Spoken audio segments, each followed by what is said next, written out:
15 years ago, the Gaelic Athletic Association decided to open its doors to rugby and soccer when Rule 42 was amended in the GAA rulebook. It was a journey that began as far back as 2001 with many twists, turns, heated debates and controversies. But for the first time, foreign sports would be permitted on the hallowed turf of Croke Park.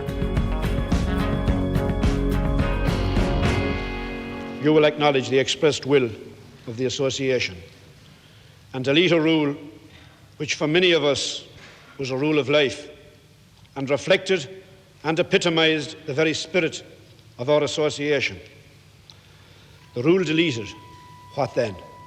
The reframing of Rule 42, you actually must look back to 1971 and the removal of the ban on the playing and watching of foreign games, which was part of this kind of a suite of ban rules that were introduced to the GAA in the years between about 1901 and 1905, where GAA members were banned from watching or playing foreign games, from attending dances run by foreign games clubs, from allowing their space be used by foreign games clubs later on. I am privileged in being the first to address you on our new service, Television Éireann. Because of changes driven by television in the 1960s and broader changes in Irish society, the playing and watching rules were removed in 1971. Subsequent to the Troubles and the peace process, the ban on members of the British security forces being members of the GAA were removed. And then the next logical place to move to was the playing of non-Gaelic games, or certain non-Gaelic games, in Croke Park. Rule 42 of the GAA Constitution states that its grounds can be used only for the purpose of or in connection with the playing of games controlled by the association. A bid to amend this rule and allow other games into Croke Park failed to get the required two-thirds majority at the GAA Congress by just one vote. It seemed that the demise of Rule 42 was just a matter of time. This was a debate that had rumbled on and on, year after year, and it was people were on one level entirely sick of it, but on another level the passions on either side were incredibly strong. There were people who fervently believed that it was imperative upon the GAA to open its premier stadium. A day that could change Irish sport forever. Confirmation on the internet from the GAA that the contentious issue of Croke Park being opened up to other sports will be debated at the association's annual congress. Those pressing for change can take comfort from what they believe is a significant step in the right direction for Ireland's biggest sporting organisation. The build-up to Congress in 2005 gripped the nation. The very notion of Irish teams having to head abroad to play their international fixtures may seem far-fetched now, but the pressure on then GAA President Sean Kelly and the GAA as an organisation to come to the rescue of rugby and soccer was intense. It is no exaggeration to say that it was the great news story in Ireland, not just that week, but that month. Everyone was focused in a news sense on what was coming out. This had gone way beyond being a sports story, and it had gathered enormous political attention because of this fact that if Croke Park were not opened up, soccer and rugby internationals would be played in Cardiff, and ultimately this was essential to the entire debate, because the GAA as an organisation could not have itself blamed for the fact that soccer and rugby internationals, which were supposed to be home internationals, would now be played in Cardiff. Now, for certain GAA people, this really grated with them. They pointed to the fact that they had themselves lost revenue by staging All-Ireland finals, and had managed to stage all All-Ireland finals while redeveloping the ground. And they themselves had put in place a project which managed everything around the redevelopment of the ground, and yet they were in a position where they were to be held almost responsible for the non-playing of games. And of course, in a sense, they had the way to solve the problem. The fact is that we still do not have a national stadium.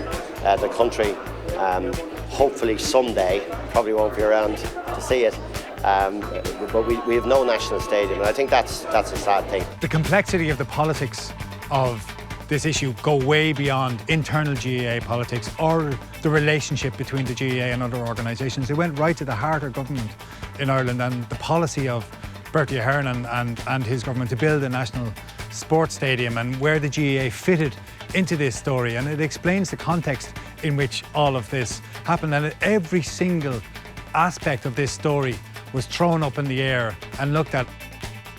Getting ready for annual Congress, which this year will be held here at Croke Park.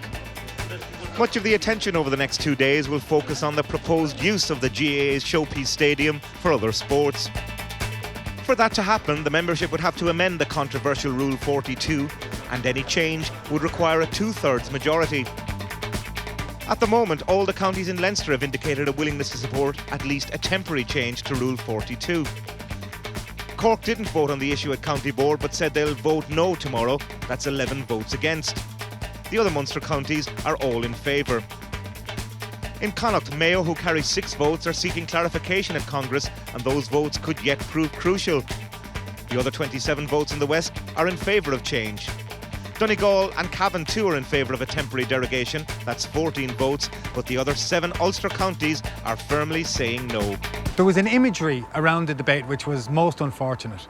It was as if this was modern Ireland against old Ireland, and of course things were much more complex than that. And what it did was it denied those people who were against change the logic or integrity of their position.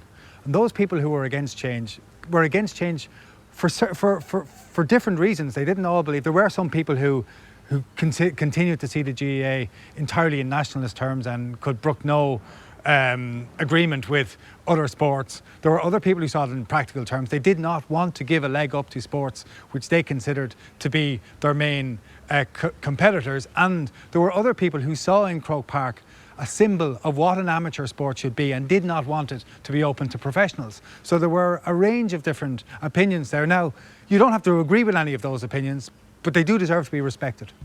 Following a Tyrone motion, the ballot was to be a secret one, and many thought that would damage the Yes campaign. The debate that followed was ideological and passionate. Would it make any sense for me to allow my competitors the use of my showroom to display their goods? And for me, that is the bottom line. The neighbour's house went on fire, as a former Cathaoirleach of Wexford said to me the other night, and you had a spare room, you wouldn't leave them out in the cold. And I think we owe the Irish people that. It needed a 2/3 majority for any amendment to Rule 42, but when the votes were cast and counted, a new era had been ushered in. Votes returned, 325. Spoiled votes, 1. Valid poll, 324. Tá, 227. Nil, 97. The motion is passed. And so the day came. It was the 11th of February 2007 when the French rugby team arrived on Jones's Road to signal a new dawn. But the key match in the minds of the Irish public was the England game, the playing of God Save the Queen, and the historical significance of Bloody Sunday. The backdrop to this story was, of course, an emotional one in terms of the legacy of Bloody Sunday and the legacy of a field where people had been murdered by the police, by the British Army. It was something that was part of the story, and it ran underneath the story always, and it became almost like a battleground for argument here, and it was thrown in and out of the argument, and it is an undeniable part of the GAA's history. When the English rugby team came to Croke Park, and when God Save the Queen was played before that first match, and all the talk beforehand about how that would be received and how it was a landmark moment. And that is the legacy of the history. And it is absolutely a legacy of Bloody Sunday. 84,000 lucky people with tickets and a global television audience of millions will join us for a truly unique Irish sporting occasion. No matter your thoughts or opinions on this day, no matter your colour or your creed, this is a moment that will live in the memory for many, many years to come.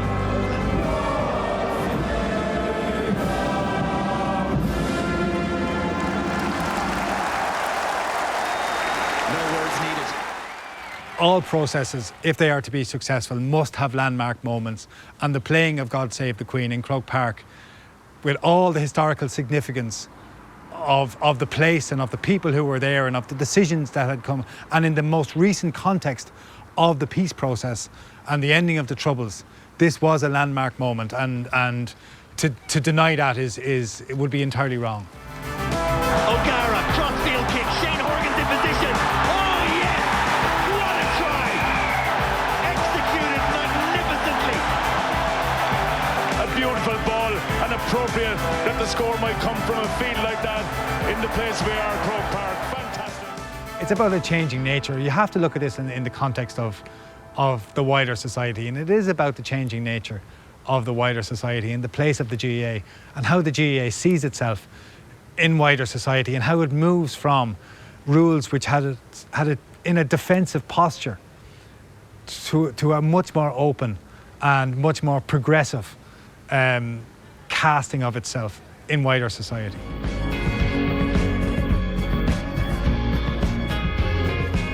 L.P. Hartley once said the past is like a different country. They do things differently there.